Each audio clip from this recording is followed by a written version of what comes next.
ha sufrido lo más grande, pero tiene todo para resurgir después de abandonar los escenarios.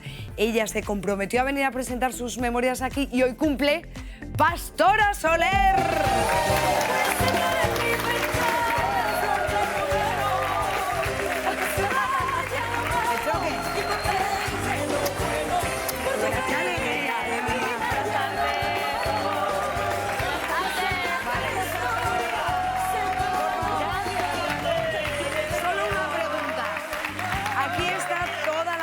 Pastora Soler. Aquí está toda mi verdad, como dice mi canción. Qué bonito. Fíjate que yo, hay que ver cómo pasa el tiempo, sí. Unos cuantos de meses, pero la primera vez que dije que estaba escribiendo un libro fue aquí y es la primera entrevista. Ay, qué nervios, que voy a hacer. Pues tenemos que y hacerla que lo traigo firmado para ti, ay, entonces por casualidad era el primero que firmaba. O sea que... ¿De verdad? Sí, de verdad. Ay, qué bonito. Pues esto luego en las segundas manos se cotiza mucho. La primera firma de las memorias de Pastora Soler. Vamos a verte. Vamos a ver. 8 de marzo de 2014, Sevilla. Pastora Soler se encuentra en uno de los conciertos más esperados de su gira, celebrado en su tierra.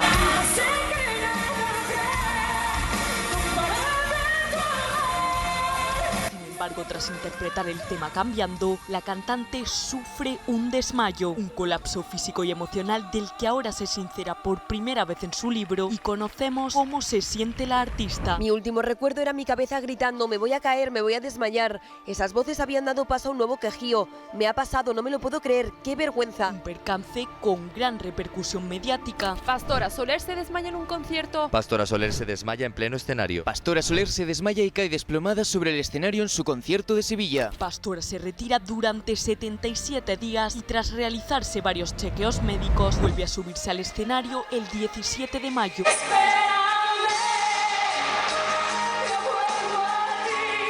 La ciudad de Albacete disfruta de una aparente Pastora Soler tranquila, pero lejos de estar recuperada, la cantante sigue lidiando con su miedo interno. Desde que empecé a entonar las primeras notas ya estaba deseando que acabara el concierto. Fue una tortura. Pastora quiere cumplir su agenda y 5 meses después realiza su show en la Línea de la Concepción. Sin embargo, ocurre lo inesperado. Por primera vez en mi carrera empecé a olvidarme de las letras de casi todas las canciones. Mi mente se quedó en blanco y pensé, ¿en qué me estoy convirtiendo? Pilar, ¿qué te está pasando? Empezaba un tema y no sabía cómo seguir. A pesar de este contratiempo y de que su hermano Chelu le recomienda parar, la cantante no desiste y decide continuar con su gira en el Teatro Cervantes de Málaga.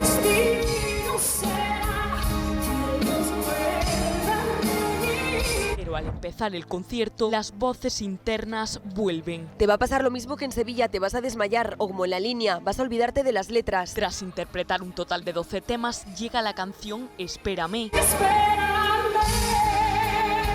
Y con ella el punto de inflexión de la carrera de Pastora Soler. Me había quedado muda y decidí abandonar el escenario por el lateral derecho. Tras poner fin al concierto, Pastora busca un refugio. Me metí debajo de una mesa muy canija sobre la que estaban colocadas las bebidas. Era del tamaño de un pupitre. Me hice un ovillo y cerré los ojos. En realidad lo que quería hacer en ese momento era desaparecer. Una situación límite que ella misma define como una pesadilla incluso dentro de casa. Hubo un momento en el que incluso pensé en darme chocazos contra la pared. Era tal el dolor que sentía, tan insoportable, que creí que solo un sufrimiento físico aún más grande podría ponerle fin.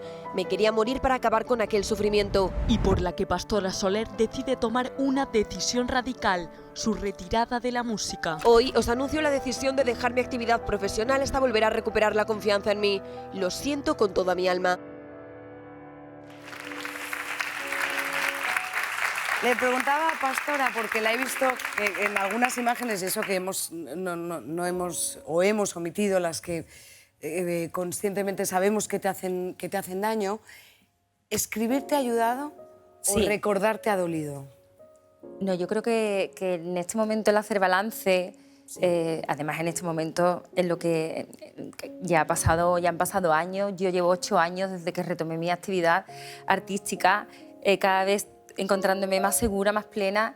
Entonces, hacer balance en este momento, irme al principio, al origen de todo y plasmarlo, escribirlo, darle vueltas, todo eso al final ha sido muy terapéutico para mí.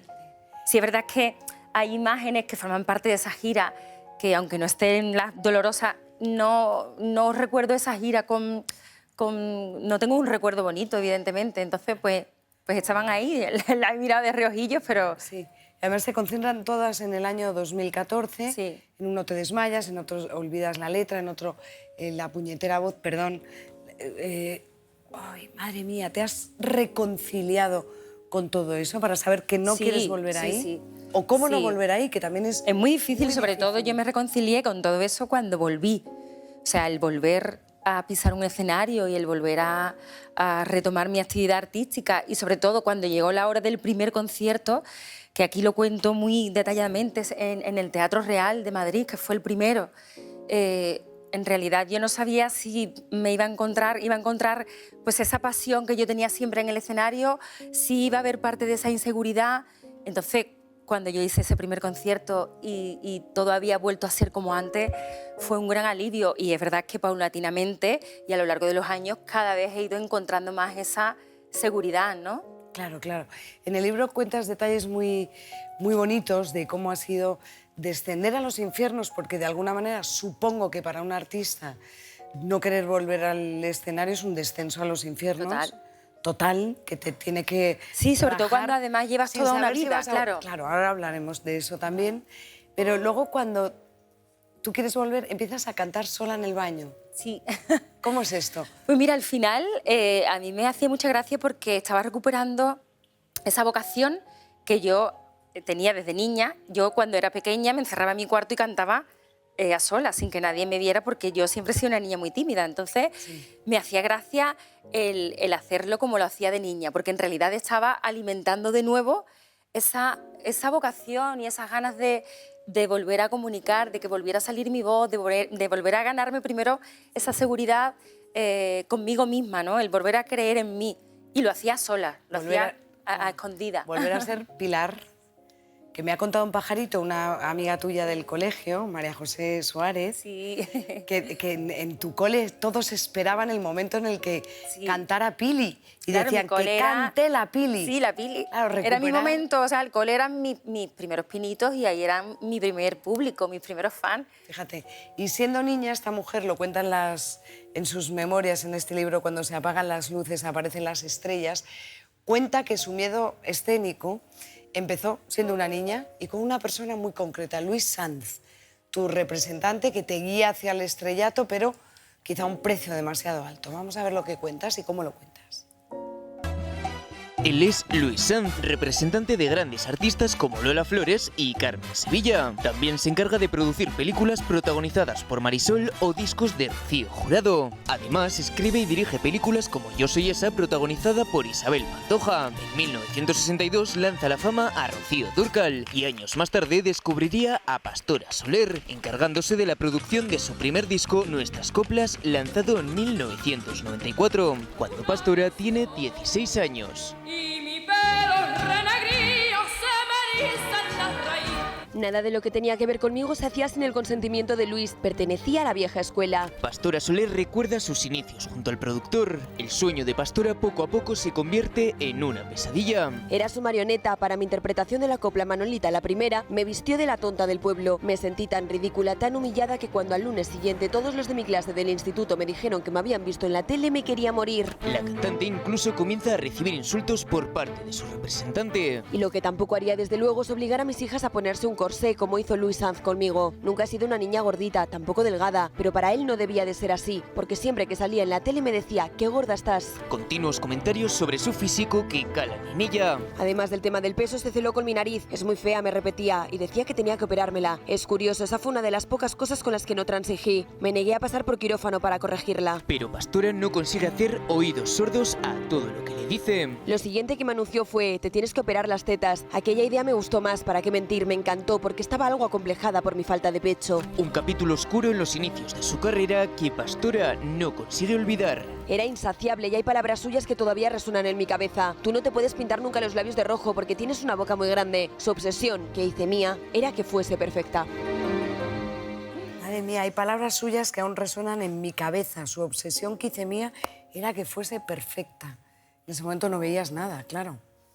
Claro, yo en ese momento era mi oportunidad, ¿no? Yo cuando lo conocí era pues el sueño de mi vida y durante mucho tiempo, o sea, yo estuve 10 años, desde los 15 hasta los 25, imagínate qué edad más complicada. Claro. Pero a mí me podía y me ha podido siempre un poco la gratitud de que él fue la persona que me dio la mano y me puso en el camino y a quien le debo todo, ¿no? Porque siempre tiene que haber esa persona que cree en ti y te pone en el camino y te da esa primera oportunidad. Lo que pasa que sí es verdad que fueron 10 años de una edad muy complicada en el que pues era una niña, que además no son los 15 años de ahora, yo era muy, muy niña y habían cosas que yo digo, ahora cuando lo he recordado y he hecho el balance, digo, demasiado bien he salido de no haber tenido trastornos alimenticios, de no haber creado complejos e inseguridades, porque él lo hacía pues porque era esa escuela de que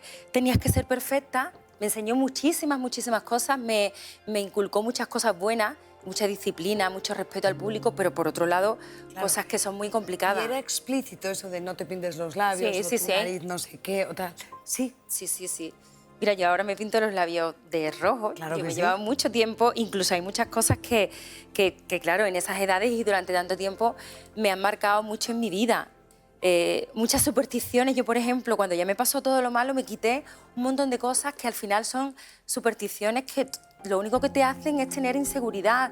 Y para él, yo digo, nunca había nada bueno. Si en mi físico, en la nariz, en la boca... Pero, por ejemplo, yo digo, mis ojos son bonitos. Nunca jamás me dijo, tienes los ojos bonitos. Todo era resaltar lo malo. Y eso durante tanto tiempo pues te crea, te machaca y te crea pues una serie de complejos y de inseguridades que ya te digo. En el fondo ahora, cuando he hecho el balance, digo, pues era yo más fuerte de lo que creía, porque en el fondo pues lo soporté, ¿no? Y en un momento dado muy tímidamente impuse mi criterio y me ha llevado a arrastrar muchas cosas, ¿no? Claro. Como eso de la autoexigencia, el querer ser perfecta en el escenario y en todo. Pero por otro lado sí que hay cosas que sin yo saberlo me hicieron fuerte. Claro. De todas formas, este tipo de perfiles son muy manipuladores. Consiguió incluso que tus padres también entendieran que esta era la forma de, ¿no? Sí, porque yo a mi madre ahora con el libro que ya lo ha leído y claro, hay veces que le doy cañas a mis padres ahí, ¿no? Porque sí, yo ahora que soy madre, digo yo, no sé, mamá, ¿por qué hacías eso? Porque no... Mi padre sí se imponía un poco con él. Lo que pasa es que ya llega un momento en el que sabía que era contraproducente para mí y para mi carrera y era lo que yo quería también y como que transigía un poco, pero mi madre sí que fue muy, muy dúctil y se dejó llevar mucho por todo lo que él decía. Nos embaucó mucho a las dos, pero yo ahora le digo, mamá, hay que ver. Ahí hay una anécdota, pues nada, que era pues, simplemente por hacer el bien y porque era mi sueño. Hay una anécdota que yo cuento ahí y que surgió a través de que a mí una conversación con mi hija de una excursión al colegio, que no le dejaba una madre o una niña. Digo, cariño, yo jamás te voy a decir que no te voy a dejar ir a una excursión, porque abuelo y abuela no me dejaron a mí ir a la excursión de fin de curso, que era cuando hacíamos después de COU con todos mis amigos de toda mi promoción, iban a Italia y me quedé en el autobús despidiéndolo y no me dejaron ir porque él no quería que fuera. Y al final los convenció, se inventó de que yo tenía no sé qué actuación o no sé qué, porque yo en ese momento tampoco es que tuviera compromisos que no pudiera, y me quedé en tierra. Y son cosas que me han marcado y digo, jamás te diré, hombre, con el cuidado, ¿no? Pero no te prohibiré cosas por prohibirte y ese tipo de cosas me han marcado. Claro, no, y lo que eres hoy es también lo que has sufrido antes, eso está claro, y le pasa a todos los seres humanos, ¿no? Claro. Luis Sanz, el hombre que dirigió la carrera de Pastora Soler, incluso se metía, y esto me ha impresionado muchísimo, en tu vida amorosa, igual Sí. por usted desconocido, yo no lo sabía. Él quería que esta mujer, por seguir con el mito de la cantaora que se enamoraba de un torero, se enamorara de un torero y se llegó a inventar un romance con Morante de la Puebla. Vean. Tú, cuando te echas un novio, tiene que ser un torero. Eso fue lo que me dijo Luis Sanz cuando tuve edad de ennoviarme. Quería que siguiera todos los cánones establecidos en el mundo de la copla y por cercanía pensó que el más adecuado era Morante de la Puebla. Pastora Soler revela cómo su entonces representante Luis Sanz trata de que siga los mismos pasos de otras copleras como Isabel Pantoja o Rocío Jurado, y para ello se inventa un bulo sobre una posible relación con el torero Morante de la Puebla. Recuerdo que una noche de verano en Matalascañas quedamos todas mis amigas y los amigos de Morante en la playa. A la mañana siguiente se lo conté a Luis porque tenía que darle el parte de todo lo que hacía. Fue la excusa perfecta para que llamara a un par de amigos suyos periodistas y darles la información. Se lo contó de tal forma que de aquella noche de risas nació el bulo que durante años me estuvo persiguiendo como si nosotros hubiéramos tenido algo. Desde entonces, la cantante empieza a rebelarse contra su representante. Mi primer acto de rebeldía con 17 años ya cumplidos fue negarme a ponerme una bata de cola. Creo que saqué las fuerzas de las hormonas que la adolescencia trae consigo y haciendo uso de todo el valor que tenía le dije a mi representante: nunca más voy a salir disfrazada para cantar. Pero no es lo único a lo que se niega. Pese a la insistencia de su representante porque Pastora grabe otro disco de coplas, la cantante decide tomar otro camino en su carrera sin la aprobación de Luis Sanz.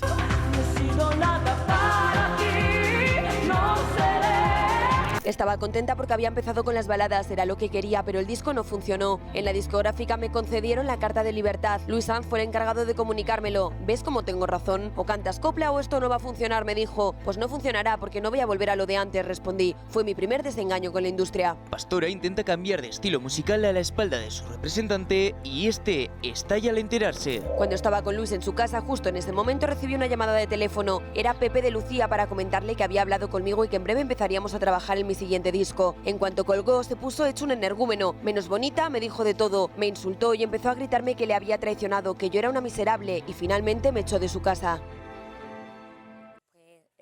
Es tremendo esto, el control férreo sobre tu carrera, pero inventándose no podía ser. O sea, ¿cómo fue esto de Morante? ¿Cómo lo digeriste? ¿Pudiste hablar alguna vez con él? Sí, claro, porque además Morante, yo soy de Coria, que está al lado de la Puebla, además nos hemos criado, mi madre es de la Puebla, casi tenemos la misma edad, entonces para nosotros era una cosa como de risa, ¿sabes? Porque además nunca jamás hubo nada. Mi padre, que era muy taurino, era muy admirador de Morante y él tenía siempre mucho detalle con él, pero incluso yo tenía a mi novio en ese momento. Pero para él mi novio no era válido, el novio para mí siempre en los amores era como que esa era mi parcela y por eso yo siempre como que estaba en novia, pero por decir, esto es mi terreno y aquí no os voy a meter ninguno. Y él, incluso teniendo yo mi novio, se inventó esta historia que, bueno, al final era, pues habíamos salido a tomar unas copas en Matalascañas, que es donde veraneábamos, y claro, al día siguiente era como, ¿qué tal? Pues allí estuve con Morante, pues ahí vio él el filón de decir, pues venga. Claro, pues eso se hizo eco la prensa y en muchos sitios venían y me preguntaban, pero durante años, ¿eh? ¿Y te costó algún disgusto con tu pareja en ese momento, con tu novio? Hombre, a él no le hizo gracia, por supuesto, claro. Evidentemente. O sea, él quería diseñar la carrera del éxito, pero con unos ingredientes que aunque no estuvieran, tenían que ser.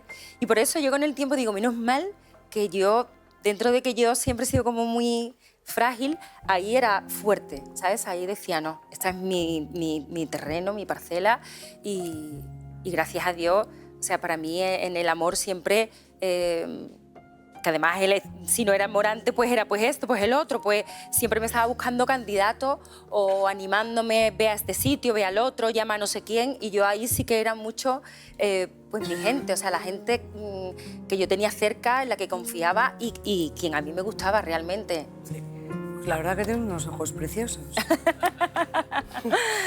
Eurovisión supuso un lanzamiento de tu proyección como artista, aunque también sufriste lo tuyo. ¿Eres muy sufridora, Pastora? Sí, sufridora. Muy sufridora. He sido, bueno, yo creo que sí también eso viene en la condición de cada uno, ¿no? Yo creo que cuando eres como disciplinada y responsable, eres sufridora, pero sí que me he quitado ya, en estos últimos 8 años, como que disfruto más que sufrir, que de lo que se trata, ¿no? Totalmente.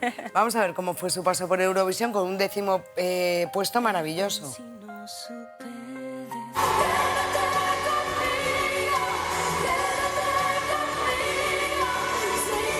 Es la canción con la que hace 13 años Pastora Soler nos representa en Eurovisión.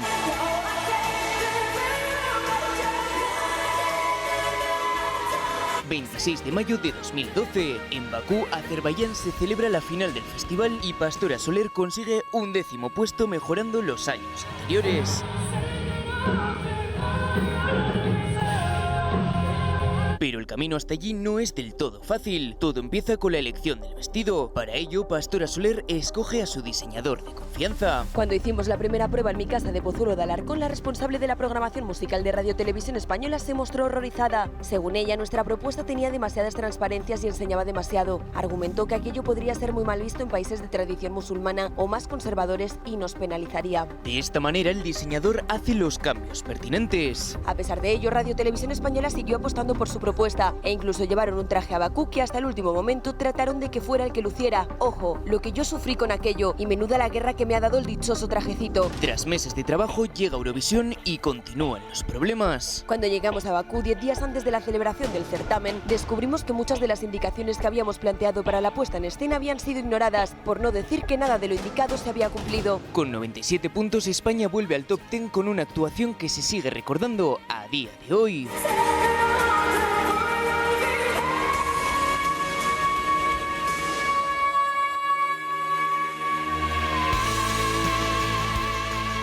Pero a su vuelta de Bakú continúan los desencuentros. El diseñador del vestido se lo pide para exponerlo y Pastora accede a ello sin saber que no lo volvería a recuperar. La cosa se fue retrasando y mucho. Tanto es así que en un momento dado un grupo de fans se reunieron para tratar de hacer realidad mi sueño. El modisto les pidió una cantidad exagerada y ellos le dieron a cuenta 1000 euros. Pero cuando me enteré de lo que estaba pidiendo, que era mucho más, les dije que agradecía mucho su intención, pero que ese vestido era mío y quería que no siguieran adelante, que ya me encargaba yo de recuperarlo. ¿Tú llegaste, y lo cuentas aquí, a dudar de si debías participar? Sí, claro. Sí, yo siempre cuento que cuando a mí me llamaron la primera vez y me contaron que había sido seleccionada, yo dije, yo no voy a Eurovisión. Yo ¿Pero ahí por qué? llevaba casi 20 años pues, con esa carrera de tanto trabajo, tanto esfuerzo y tanto sacrificio, en el que ves que todo cuesta mucho y que ahí puedes tirarlo todo por la borda. Podía pasar porque yo había visto carreras de artistas que habían ido a Eurovisión y al final pues es un concurso y si vienes la última Sí. pueden pasar muchas cosas. Entonces Sí, yo era un riesgo que, claro, que no que tenías no. claro. No, yo mi primera respuesta fue no y no y no. Pero después, por otro lado, yo siempre he sido como muy así, pero si me ilusiono con algo, yo digo, he sido cobarde en determinados momentos, pero también valiente. Y aquello era un acto de valentía porque sí, porque es exponerlo o jugar todo a una carta. Yo sabía que tenía muchos años de experiencia que me avalaban, entonces yo quería ir con mis condiciones, sobre todo con una canción que fuera la que yo quería cantar. Buscar una canción para que la gente me conociera, ¿no? Había mucha gente que me había conocido como con la copla, con las canciones más comerciales. Y fue un camino complicado, ¿no? El decir quiero ir, pero quiero ir siendo yo, quiero ir con mis condiciones y No, y dando también. un paso al frente. Pastora, un anuncio y volvemos. Venga. Estamos de vuelta con ustedes hablando con Pastora Soler, que viene a presentarnos sus memorias. Cuando se apagan las luces aparecen las estrellas. Por cierto, ¿este título? Pues este título sobre todo es un lema que a mí me ha acompañado desde que yo tuve a la estrella más grande de mi vida, mi hija, ¿no? Que se llama Estrella. Pero lo entendí y me acompañó durante esos años, pero después yo de todos mis momentos de oscuridad, al final creo que el aprendizaje, cuando uno lo pasa mal, siempre se saca algo bueno, ¿no? Sí. Y al final, después de los momentos de oscuridad, normalmente siempre viene la luz, ¿no? Sí. No, está muy bonito. Además, resume nos ha mucho encantado que es un poco, no sé si tu lema, ¿y si tu mayor triunfo surgiera al empezar de nuevo? Sí. O sea, que realmente irse y volver es también una suerte de éxito, de triunfo. Y eso lo dejas tú muy claro. Sufriste mucho durante tu retirada forzosa, como no es para menos. Entonces se acuñó aquello feo de hacerse un Pastora Soler. Lo dijo Sabina en un concierto. Fue duro para ti, pero bueno, vamos a verlo y ya me cuentas cómo os hicisteis otra vez amigos. Nora, ¿qué tal? ¿Cómo te encuentras? Bueno, pues afectada. Estoy emocionada, ¿no?, por el apoyo y el cariño de tanta gente. Una decisión muy difícil porque sabéis que llevo toda la vida en esto. Estas son las primeras declaraciones de Pastora Soler el 4 de diciembre de 2014, tan solo 3 días después de anunciar su retirada de la música. Un momento en el que, a pesar de su vulnerabilidad, Pastora se arma de valor para cumplir con sus responsabilidades laborales. Tenía un compromiso, un concurso de talentos musicales que presentaba Jaime Cantizano. La mayoría de los programas ya estaban grabados, pero faltaba una última actuación. ¡Qué espanto! La peché a llorar que me pegué, me arroparon como hicieron otros muchos en una situación tan complicada. Aunque su agenda profesional aún sigue ocupada, la artista decide tomar el control de su vida. No acudí al foniatra ni al psicólogo en busca de explicaciones para saber por qué me había quedado sin voz. Ya no me importaba el motivo, solo quería olvidarme de todo y encontrarme a mí misma. Para ello se atreve a realizar los planes que antes le generan temor, limitados por la responsabilidad de su carrera y la gira. Me fui a Sierra Nevada y empecé a tirarme por las pistas como si no hubiera mañana. Grité como una loca sin preocuparme por mi voz. Incluso me emborraché y no me rompí nada. Fue una auténtica liberación, me sentí renacer. Pero aunque la artista hace todo lo posible por mantenerse alejada de la vida pública, 2 semanas más tarde de su retirada, Joaquín Sabina hace esta declaración ante 10.000 personas. Acabo de pasar llegando a cosas feas. Un Pastora Soler. La sevillana acapara todos los titulares bajo el lema "hacerse un Pastora Soler". Otra vez un aluvión de llamadas de la prensa y desde la compañía de discos también, en medio de mi tsunami emocional. Mi primera reacción fue de coraje, mi sensibilidad estaba a flor de piel y aquello me dolió. ¿Arreglaste con el maestro? ¿Le llamaste? Sí, por supuesto, me llamó a los 2 días. Es que claro, aquello fue como cuando yo estaba levantando un poquito de cabeza, porque fue como a los 10 días, pues esa noticia, que además yo estaba en Sierra Nevada, pues lo que he dicho, como una loca. Sí, porque tú no ibas a esquiar porque si me rompo, por no si me rompo, por si me resfrío, por si... Pues yo creo que ahí me quedé embarazada, fíjate, Sierra Nevada. En cuanto la cabeza se relajó. Y claro, era cuando yo estaba encontrando, viendo un poquito de luz, pues de repente empiezan a llamarme otra vez en las redes. ¿Qué ha pasado? Y fíjate, cuando he escuchado, yo creo que ni siquiera lo había escuchado cuando lo dijo Sabina. A los 2 días me llamó y me dijo que me tenía tan presente, que le pasaba tanto, que empatizaba tanto con la situación, que fue de la manera que mejor lo podía definir y explicar al público, porque eso había estado pues hablándose mucho los días anteriores. Por supuesto, vamos, que fue un señor y un maestro como es. Sí, es muy bonito lo que cuentas de lo que te dijo Rocío Jurado, ya estando ella muy malita. Te dio un consejo que es una enseñanza de vida, sí, desde luego. ¿Qué te dijo? Yo creo que al final de las grandísimas, los consejos que más se te quedan son los consejos de humanidad, de persona, ¿no? Que va mucho más allá de lo artístico. Yo la llamé pues, cuando estaba ya muy malita y me dijo: cuídate, Pastora, nos tenemos que cuidar, porque es verdad que en esta profesión descuidamos mucho los horarios, el no descansar, el comer mal, y al final te das cuenta que hay que cuidarse. Claro, ella me decía que a lo largo de toda la vida había trabajado tanto que los hábitos de vida pues, no son saludables por el trabajo. Y me dio el consejo de cuidarme, o sea, de cuidarme yo. Para mí eso fue muy importante, muy importante. Incluso yo creo que a veces esas decisiones que uno toma en esto pues tienen que ver con todo lo que has aprendido de los grandes, además. Claro, no, y todo eso que te decía Rocío, no comemos, no descansamos, no cuidamos son deudas que uno asume consigo misma. Totalmente. Y que nadie las puede pagar más que uno mismo, ¿no? Totalmente. Por ejemplo, la maternidad, que a ti te fue, lo acabas de contar.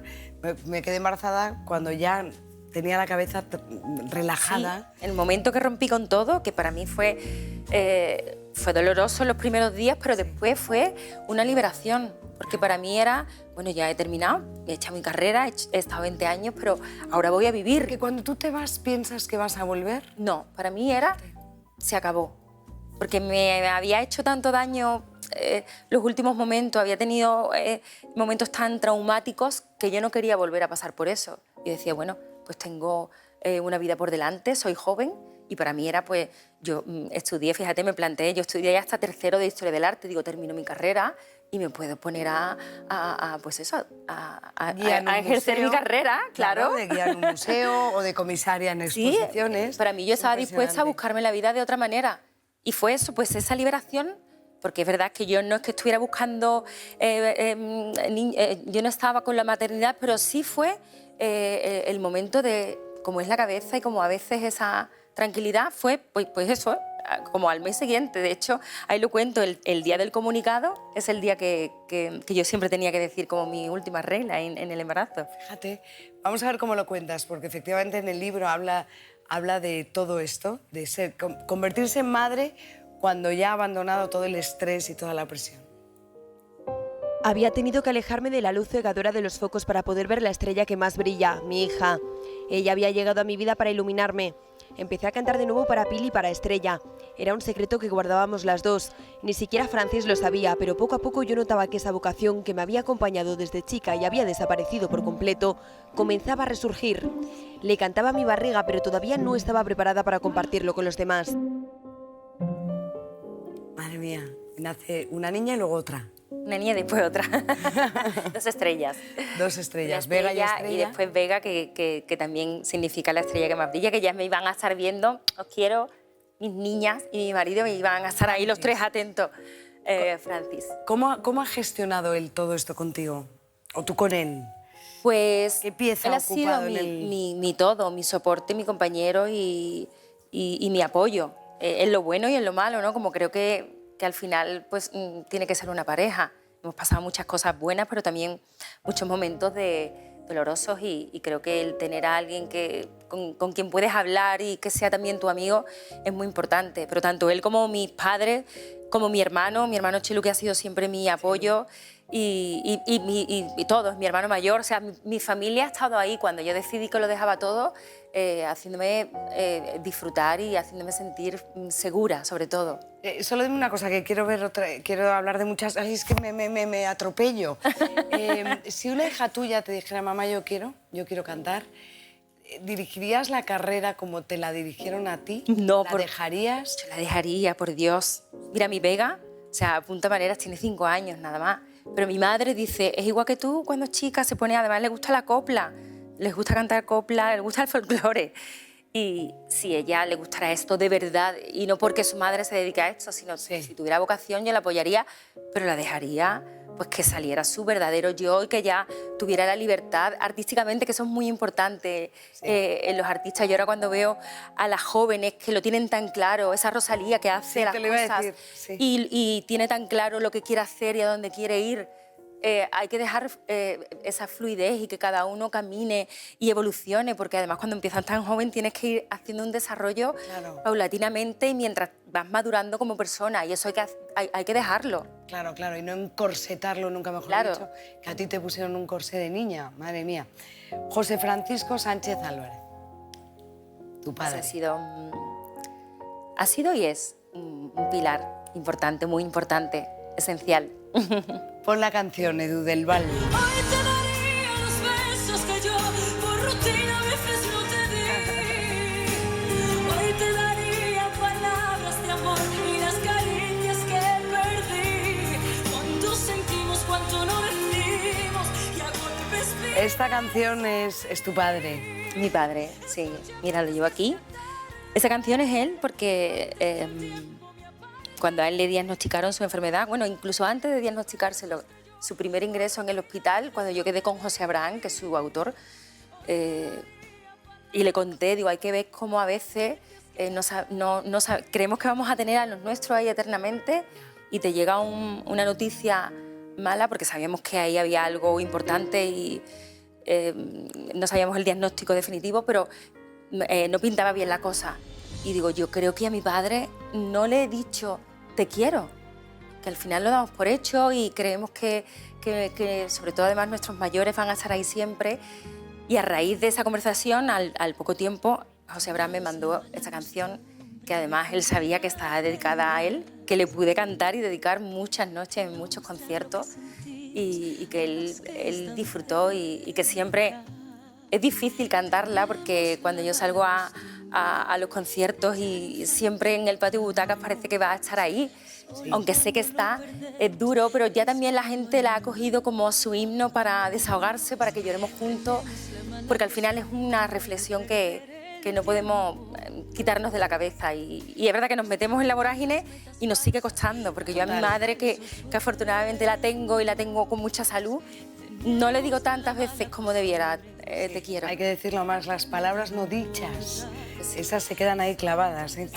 Pastora, ¿te da pena o qué te da pena que se haya perdido tu padre? Pues mira, hay muchas cosas, Afortunadamente, el último año, o sea, yo volví, él pudo vivir mi vuelta. Para mí eso ha sido un regalo, que él no se fuera con la pena de los momentos porque en todos esos conciertos dramáticos y traumáticos él estaba ahí. Y para mí eso era algo que me pesaba mucho, y él pudo vivir muchas cosas bonitas, la medalla de Andalucía, la vuelta a los escenarios, escenarios importantes.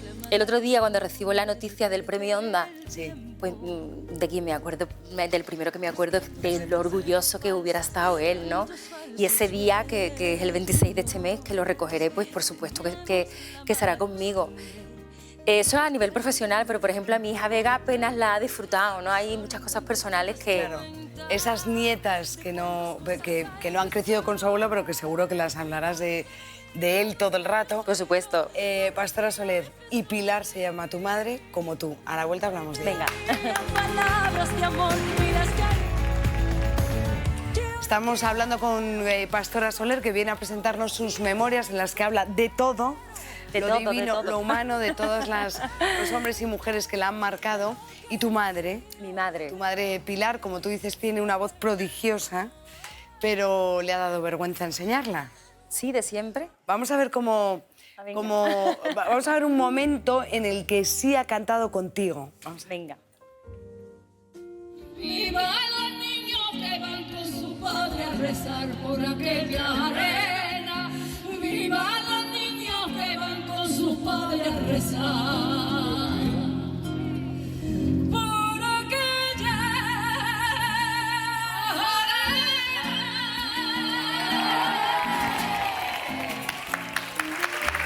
Ella estará ahora mismo descompuesta.